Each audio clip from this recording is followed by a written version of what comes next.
Friends Technos 1914 అందరికి స్వాగతం. Date వచ్చేసరికి ఫిబ్రవరి 21, 2025. టైం వచ్చేసరికి 4 PM అవుతుంది. ఇప్పటి వరకు ఉన్న న్యూస్ అయితే ఇవి. న్యూస్లోకి వెళ్ళే ముందు చాలా మంది iPhone 16 గురించి అడుగుతున్నారు, అన్బాక్సింగ్ ఇలాంటి గురించి. ఈ ఫోన్ నెక్స్ట్ వీక్ వస్తుంది, మోస్ట్లీ నెక్స్ట్ వీక్ ఎండింగ్ లోపు మీకు అన్బాక్సింగ్ అయితే రావచ్చు వస్తే.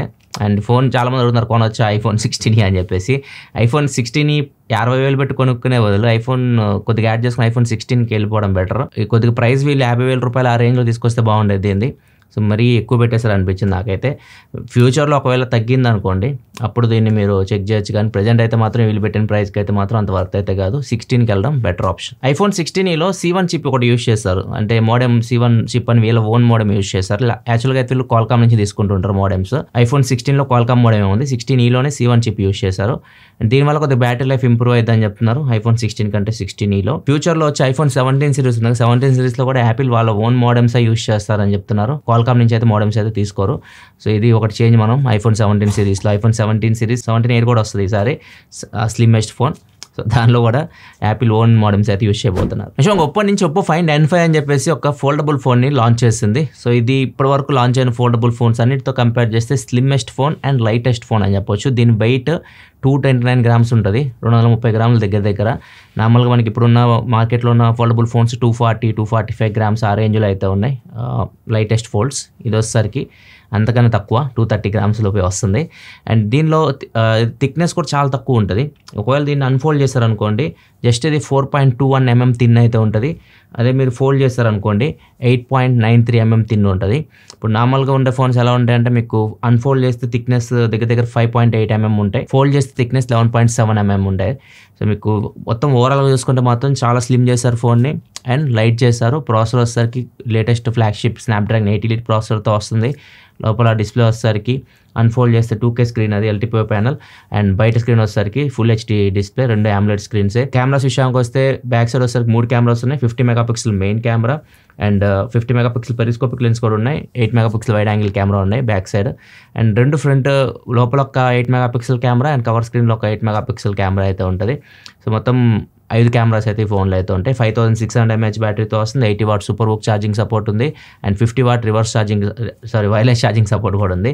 సో ఇవన్నీ ఫీచర్స్ దీనివి. అండ్ వాటర్ రెసిస్టెంట్ కూడా ఉంది, IP-X9 రేటింగ్తో వస్తుంది. డస్ట్ ప్రూఫ్ అయితే కాదు, వాటర్ రెసిస్టెంట్ అయితే ఉంటుంది. నెక్స్ట్ మనకి సామ్సంగ్ నుంచి Samsung One UI 7 కొత్త బీటా వచ్చింది కదా, రీసెంట్గా బీటా 4 వచ్చింది, అదే లాస్ట్ బీటా. సో ఇండియాలో అయితే బీటా 5 ఇట్లాంటి ఏమి రావని చెప్పేసి వాళ్ళు సామ్సంగ్ నుంచే మెసేజ్ అయితే వస్తున్నాయి ఎవరైతే బీటా యూజర్స్ ఉన్నారో వాళ్ళకి.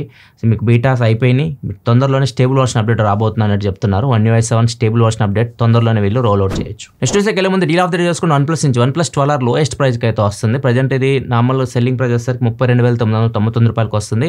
HDFC ICICI కార్డ్స్ మీద 3,000 రూపాయలు డిస్కౌంట్ వస్తుంది. 29,999 రూపాయలకి OnePlus 12R, అది కూడా 8GB RAM 256GB మోడల్ ఇప్పుడు సేల్లో అయితే ఉంది అమెజాన్లో. ఒకవేళ డీల్ చెక్ చేయాలనుకుంటే లింక్ కింద డిస్క్రిప్షన్లో ఉంటుంది, అక్కడ నుంచి మీరు చెక్ చేయొచ్చు. నెక్స్ట్ మనకి మైక్రోసాఫ్ట్ Muse AI అని చెప్పేసి ఒక కొత్త AI మీద వర్క్ చేస్తుంది. ఇది చాలా బాగుంది. మనకి నార్మల్గా Xbox గేమ్స్ వెళ్ళి మీరు ఆడుతుంటారు కదా, సో వీళ్ళు ఏం చేస్తున్నారంటే మనం మైండ్లో ఉన్న ఆలోచనలు ఇవ్వచ్చు అనమాట. మీరే గేమ్ని క్రియేట్ చేయొచ్చు. మీకు గేమ్ ఇలా కావాలని చెప్పి ఐడియాస్ ఇచ్చారనుకోండి, అది ఒక గేమ్ని క్రియేట్ చేసి మీకు ఇస్తే మీరు ఆడుకోవచ్చు. సో Xbox అండ్ మైక్రోసాఫ్ట్ కలిసి తీసుకొని వస్తున్నారు. దీనికోసం వీళ్ళు డేటా అయితే లాస్ట్ 7 years నుంచి గేమ్స్ అన్నీ ఉంటాయి కదా వీళ్ళు ప్లాట్ఫామ్లో కానీ మొత్తం ఆడినవి, వాటి నుంచి తీసుకుంటుంది అన్నమాట. మీరు ఏదైనా ఇస్తారు కదా డిస్క్రిప్షన్, ఇప్పుడు సూపర్ మ్యారియో ఉంది, ఇట్లా కావాలి నాకు గేము, ఇట్లా నేను జంప్ చేయాలి, అట్లా మీరు ఏమైనా ఇస్తారు కదా, అవన్నీ అది బ్యాక్ ఎండ్లో చెక్ చేసుకొని లాస్ట్ 7 years ఉన్న డేటా నుంచి ఒక చిన్న గేమ్ని మీకోసం క్రియేట్ చేసేస్తుంది. సో ఇది చాలా ఇంట్రెస్టింగ్ అనిపించింది. ఇది తొందరలోనే తీసుకురాబోతున్నాం అని చెప్పేసి మైక్రోసాఫ్ట్ చెప్తుంది. నెక్స్ట్ మనకి యూట్యూబ్ నుంచి యూట్యూబ్ ప్రీమియంలో లైటర్ వర్షన్ తీసుకొని వస్తుంది. అమెరికాలో దీన్ని తీసుకొని వస్తున్నారు. యూట్యూబ్ ప్రీమియం ఉంది ఇప్పుడు, దానికి లైటర్ వర్షన్ ప్రైస్ డిఫరెన్స్ చూడొచ్చు. యూట్యూబ్ ప్రీమియం వచ్చేసరికి $17 ఉంది మంత్కి, లైటర్ వర్షన్ వచ్చేసరికి దగ్గర $9 వరకు ఉంది. ఏమొస్తాయి మీకు ప్రీమియం లైట్ డిఫరెన్స్ వచ్చేసరికి, ప్రీమియం లైట్లో మీకు యాడ్స్ లిమిటెడ్ ఉంటాయి, అంటే యాడ్స్ అయితే వస్తాయి ప్రీమియం లైట్ తీసుకుంటే, కాకపోతే తక్కువ వస్తాయి. మ్యూజిక్ వీడియోస్ మాత్రం ఖచ్చితంగా యాడ్స్ అయితే వస్తాయి. ఏ మ్యూజిక్ వీడియో ఓపెన్ చేసినా యాడ్స్ మాత్రం ఖచ్చితంగా ప్లే అవుతాయి. డౌన్లోడ్ చేసుకునే ఆప్షన్ అయితే మీకు ప్రీమియం లైట్లో ఉండదు. అండ్ ఇంకొకటి బ్యాక్గ్రౌండ్ ప్లే కూడా చేయలేరు. మనం బ్యాక్గ్రౌండ్లో వీడియోస్ ప్లే చేయాలనుకుంటే అది కూడా మీకు ప్రీమియం లైట్లో అయితే లేదు. సో ఇవన్నీ ఫీచర్స్ తగ్గించేసి ప్రీమియం లైట్ అని చెప్పేసి ఒకటి తీసుకొని వచ్చింది యూట్యూబ్. నెక్స్ట్ వస్తే వెళ్ళే ముందు కామెంట్ ఆఫ్ ద డే చేసుకుంటే హేమంత్ అడుగుతున్నారు, ప్రసాద్ అన్న నా నెంబర్తో అదర్ పర్సన్స్ అడ్రస్ చేస్తున్నారు, ఎనీ సొల్యూషన్ అడుగుతున్నారు. చాలా మంది ఏం చేస్తారంటే అడ్రస్ పెడతారు కదా, మీకు ఒకవేళ డెలివరీ మీ దగ్గర పెట్టాలి. ఇప్పుడు నేను ఇక్కడ ఉన్నాను, మా అమ్మ వాళ్ళకి నేను డెలివరీ పెట్టాలనుకుంటే అడ్రస్ పెట్టేసి మా నాన్న నెంబర్ ఇస్తాను. సో మా నాన్నకి డైరెక్ట్ వాళ్ళు కాల్ చేస్తారు డెలివరీ ఇవ్వడానికి. సో అట్లా ఎవరైనా మీ ఫ్రెండ్స్ ఏమన్నా పెట్టారేమో చూసుకోవాలి మీ నెంబరు. ఒకసారి దీని గురించి మీరు తెలుసుకోవాలనుకుంటే కస్టమర్ కేర్కి కాల్ చేయండి. మీరు ప్లాట్ఫామ్ నాకేం చెప్పలేదు, ఫ్లిప్కార్ట్, అమెజాన్ లేకపోతే ఏ ప్లాట్ఫామ్ చెప్పలేదు. ఏ ప్లాట్ఫామ్ అయితే వాళ్ళ కస్టమర్ కేర్కి కాల్ చేయండి. మీ నెంబర్ ఎక్కడ ఇచ్చారో వాళ్ళకి అర్థమైపోద్ది, మీ నెంబర్ నుంచి కాల్ చేస్తారు కాబట్టి. సో వాళ్ళు చెప్తారు అవతల వాళ్ళు ఎవరో అని చెప్పి మీకు ఇన్ఫర్మేషన్ ప్రొవైడ్ చేస్తారు. వాళ్ళు మీ వాళ్ళైతే వాళ్ళతో డైరెక్ట్ మాట్లాడవచ్చు మీరు. లేదంటే మీరు అక్కడ నెంబర్ తీసేయమని కూడా వాళ్ళకి రిక్వెస్ట్ అయితే చేయొచ్చు. సో ఒకసారి కస్టమర్ కేర్కి కాంటాక్ట్ అవ్వండి. నెక్స్ట్ మన గూగుల్ కూడా యాపిల్ లాగా ఫిజికల్ స్టోర్స్ని నెక్స్ట్ 6 monthsలో ఇండియాలో ఓపెన్ చేయబోతున్నారు. ఫస్ట్ ముంబై అండ్ ఢిల్లీలో ఓపెన్ చేయబోతున్నారు. యాపిల్ ఆల్రెడీ ఓపెన్ చేసింది అండ్ ఇంకా స్టోర్స్ని ఎక్స్పాండ్ కూడా చేస్తుంది. ఇప్పుడు గూగుల్ కూడా ఓన్లీ ఇప్పుడు ఆన్లైన్లోనే అమ్ముతుంది. గూగుల్ పిక్సెల్ ఫోన్స్ మనం కొనాలంటే ఆన్లైన్లోనే కొనుక్కోవాలి, ఫ్లిప్కార్ట్లో కొనుక్కోవాలి. సో ఇప్పుడు అట్లా కాకుండా మీరు స్టోర్కి వెళ్ళి కొనుక్కునే విధంగా కూడా గూగుల్ అయితే తీసుకురాబోతుంది. ఫస్ట్ 2 cities తీసుకొస్తున్నారు. నెక్స్ట్ మనకి గూగుల్ పే కూడా ఇప్పుడు క్రెడిట్ కార్డ్ నుంచి కానీ మీరు డెబిట్ కార్డ్ నుంచి కానీ పేమెంట్స్ చేస్తుంటారు కదా, యూపీఐ పేమెంట్స్. సో దాని నుంచి ఛార్జెస్ అయితే తీసుకుంటున్నారు. 0.5% నుంచి 1% వరకు ఛార్జెస్ అయితే వసూలు చేయబోతున్నారు. ఆల్రెడీ ఫోన్పే కానీ పేటిఎం కానీ ఆల్రెడీ ఛార్జెస్ తీసుకుంటున్నారు. గూగుల్ పే తీసుకునేది కాదు, ఇప్పుడు గూగుల్ పే కూడా యాడ్ అయిపోయింది. మీరు ఒకవేళ క్రెడిట్ కార్డ్ డెబిట్ కార్డ్ నుంచి పేమెంట్స్ చేస్తే మాత్రం వాటిని లింక్ చేసి యూపీఐ పేమెంట్స్ చేస్తే ఛార్జెస్ అయితే పడతాయి. మా నార్మల్ బిల్ పేమెంట్స్ ఉంటాయి కదా, లైక్ మీరు కరెంట్ బిల్లు కట్టడం కానీ ఇంట్లో గ్యాస్ బిల్లు కట్టడం కానివ్వండి.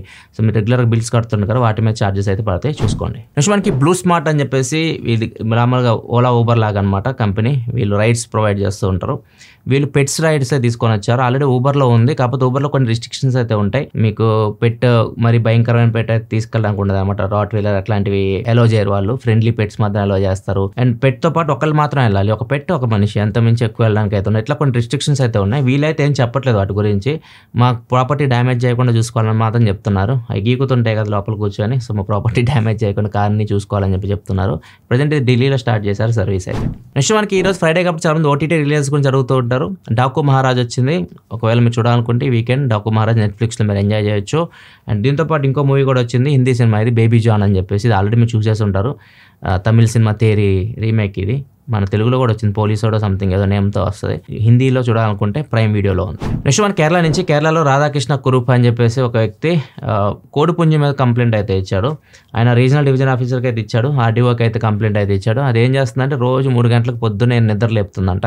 పక్కింటి కూడా అనమాట అది. ఈయన కొద్దిగా హెల్త్ ఇష్యూస్ ఉన్నాయి, నేను ప్రశాంతంగా పడుకోవాలి, ఇది నన్ను డిస్టర్బ్ చేస్తుంది, 3 గంటలకు నిద్ర లేపుతుందని చెప్పేసి ఆర్డీఓ కంప్లైంట్ ఇచ్చాడు. ఆర్డీఓ కూడా మీరు ఎటువంటి యాక్షన్ తీసుకోకపోతే నేను ఎక్కడికైనా వెళ్తాను, నేను పోలీస్ స్టేషన్కి వెళ్తాను, కోర్టుకి వెళ్తాను, ఎక్కడికైనా వెళ్తానని చెప్పేసి ఆర్డీఓ కూడా బెదిరించాడు.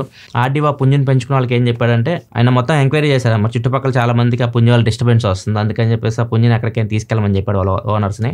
లేకపోతే మీరు ఆ పుంజుతో పాటు ఖాళీ చేసి వెళ్ళిపోండి అని చెప్పాడు. నెక్స్ట్ ఒకసారి భోపాల్లో జరిగింది. ఇది ప్రతి ఇంట్లో జరిగేది, చాలా జాగ్రత్తగా అయితే ఉండాలి గ్యాస్ విషయంలో ముఖ్యంగా. భోపాల్లో 60 years ఓల్డ్ అతను, ఆయన నైట్ నిద్రపోతున్నాడు. బీడీ తాగే అలవాటు ఉంది, నైట్లో లేచి బీడీ తాగాలని చెప్పేసి బీడీ ఉంది కానీ లైటర్ దొరకలేదు. సరే గ్యాస్ ముట్టించేసి తాగుదామని చెప్పేసి వెళ్ళాడు. లైటర్ తీసుకున్నాడు, గ్యాస్ ఆన్ చేశాడు, ముట్టించాడు, అది ఎలగలేదు, పక్కకు పడేశాడు. గ్యాస్ ఆఫ్ చేయడం మర్చిపోయాడు. మళ్ళీ ఎతికితే లైటర్ దొరికింది. లైటర్తో మళ్ళీ బీడీ ముట్టించిపోయాడు. మొత్తం బ్లాస్ట్ అయింది. గ్యాస్ మొత్తం ఉంటుంది కదా, బ్లాస్ట్ అయింది. సో ఆయన చనిపోయాడు. వాళ్ళ పిల్లలు అందరూ వేరే రూమ్లో పడుకున్నారు, వాళ్ళకేం కాలేదు. కానీ ఈ ఏరియా మనకు బ్లాస్ట్ అయింది. సో ఇది చాలామంది చేస్తుంటారు, గ్యాస్ ఆన్ చేస్తుంటారు, మర్చిపోతుంటారు. గ్యాస్ మళ్ళీ స్మెల్ వస్తుంటే వెళ్ళి గ్యాస్ మనం ఆఫ్ చేయడం ఇట్లాంటివి చేస్తుంటారు. చాలా డేంజర్ గ్యాస్ ఎప్పుడైనా కానీ, చాలా జాగ్రత్తగా ఉండండి గ్యాస్ తోటి ఇంట్లో. ఇదే ఇప్పటివరకు న్యూస్ అయితే నచ్చితే లైక్ చేయండి. మళ్ళీ మనం మండే టెక్ న్యూస్లో కలుద్దాం. అప్పటి వరకు సెలవు, బాయ్.